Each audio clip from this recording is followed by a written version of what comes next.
Alright, real quick, time for another devlog. Now, this is the room we killed Fink in at the end of the previous devlog. If we go into the next room, bed in the center, you hit it, and then this is where you'll respawn the next time you die. Up here is a saw crate that you have to destroy with a new weapon that you'll see later. This is an empty room. This will be a hub room where NPCs go after you find them. It is empty now because, you know, duh.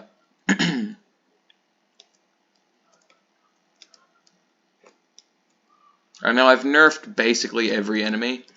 So now Eshes have 6 health as opposed to 7, which is what they had before. And growths, well, growths weren't nerfed. This is a clanker. They're basically the same as from Hollow Waste, except way less health. They only have 10 right now. And they charge significantly faster. Obviously, completely different design. But whatever.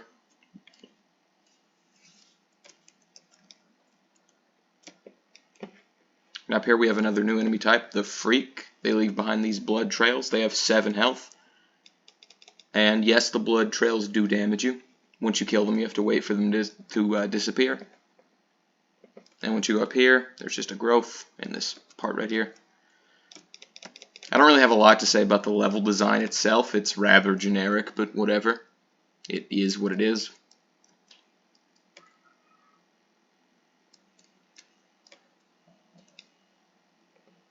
I might need to nerf the Clanker's health even further, but I probably won't.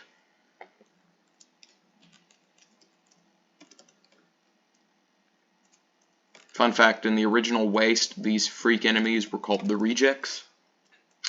I'm not sure which name I prefer, but I think Freak fits the more, you know, metal mohawk thing they have going on, more than Reject does.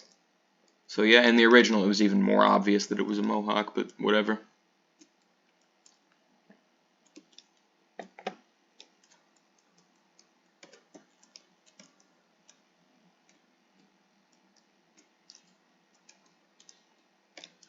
Now here we have a bed, and then there's the little boss ahead thing. Now one of these rooms, obviously it's the boss. One would lead to the sewer area, and the last one would lead to the graveyard area. The graveyard area has been worked on a little bit, but the sewer area has not. That saw blade crate in that first room leads to another section of the desert/beach area, and that would end in another boss. Now here we have the Flesh Ripping Machine, or FRM. He has 1 move and 70 health. Once he hits 65 health, 45 health, etc., he will spawn an enemy. Not 45, 55. Every 10 health he loses after 70, starting at 65 to 55, etc., he spawns an enemy. At 65, it's a growth. At 55, it's an Esh. At 45, it's a Freak. And all of these enemies function the same way in this fight as they do outside of it. Now, a saw blade essentially just functions like a normal projectile. At 35, I think he spawns an Elite Raider, as in the melee ones, which are essentially just faster clankers with less health. At 25, he spawns a clanker.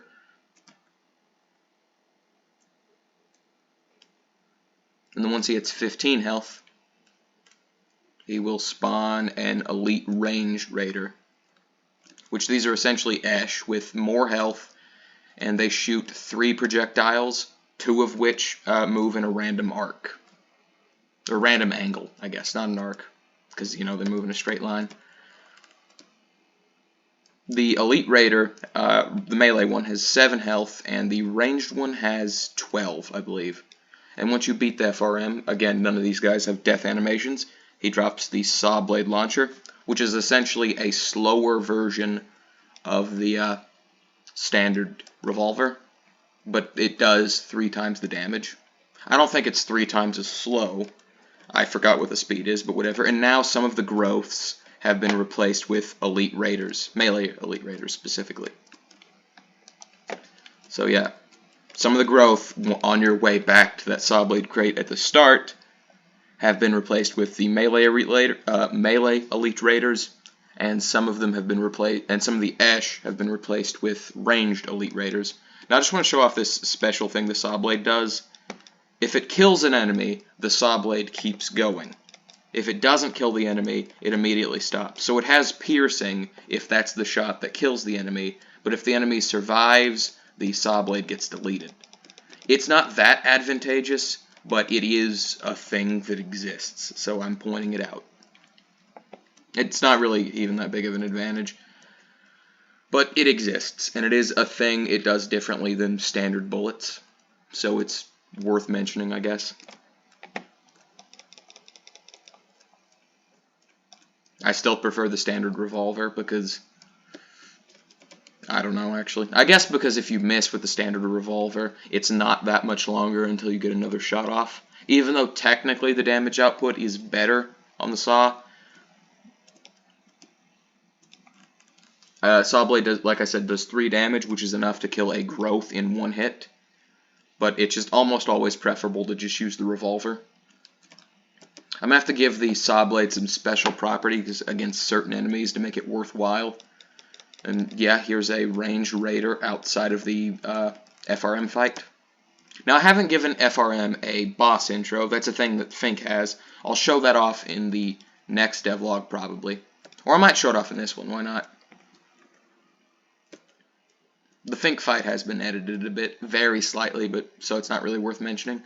Now, if we go back, you can break the saw crate and go up. I'm not going to show what's up there because there's nothing up there. Now, if we hit the reset button, this takes us back to the title screen, which there's no text yet. If we press 1, 2, and 3 on the number pad, that'll reset the game's progress and take us back to the tutorial.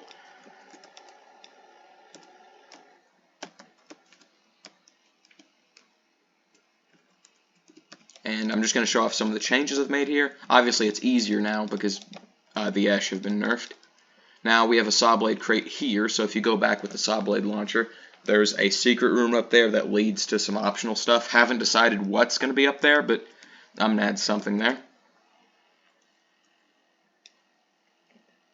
Now I'm going to quickly sprint through this room just so I can show off the new stuff to the Fink fight, which is like 1 second worth of new graphics, but whatever, I'm showing it off anyway. It just has this splash screen when you go in here, and that's literally all that's been changed about this fight. So yeah, that is the second devlog. Ooh.